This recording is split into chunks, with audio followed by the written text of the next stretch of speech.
666,433 gold. This is our current auction house value for this episode of Vendor Gold. Let us begin. For this week of Vendor Gold, I decided to make my way over towards Felwood. Well, not really Alliance, but we actually went onto my Horde character. You see, with my Alliance character, most of the old world recipes have already been obtained with his vendor farming, as we've cleared both Kalimdor and Eastern Kingdoms. So it was only right to jump on my Horde character, as there are a load of Horde specific recipes that you can obtain, and with now I can send all of my mail over towards my Alliance character. We can actually compile all of this onto one character using my Horde character as well. That being said, when it came towards Felwood, it was a little bit meh. However, I did get a couple of different types of recipes along with restocking a few supply vendors. Along with that, when it came towards Azshara and Ashenvale, these both came in at a bust. I really thought I would find at least something of note, but unfortunately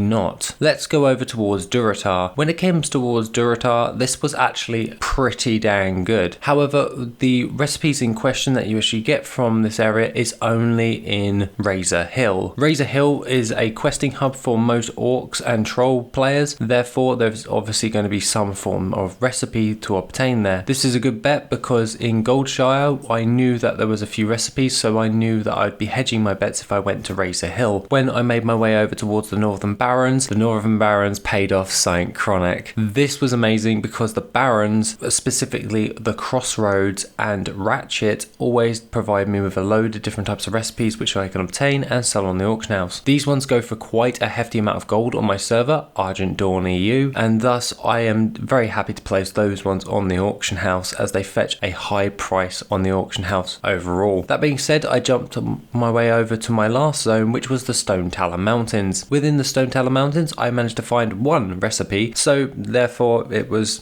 a little bit of a bust. However, I am able to sell that one on the auction house as well. Overall, for my farming session, I managed to complete this within around about 54 minutes, along with an auction house value total of 660,433 gold, and a gold earned of 10,432 gold. This also gives me a overall ROI of 1,263%. This is very good, and I'm very happy where it's actually leading on to, as currently our liquid gold is totally working out quite nicely in the grand scheme of things, so I'm very happy with all of that, as it has come to around about 49,188 gold overall. This does fluctuate, however, when purchasing items. However, I'm very happy to get to at least that amount of gold, as I can now use that to reinvest and resupply everything else. Also, if you want any additional information within this series or even gold farming, then you can check out the vendor gold spreadsheet or my TSM profile, which you can see on the Patreon. Other than that, guys, have a wonderful rest of the day, and I shall see you in the next video, which will be soon.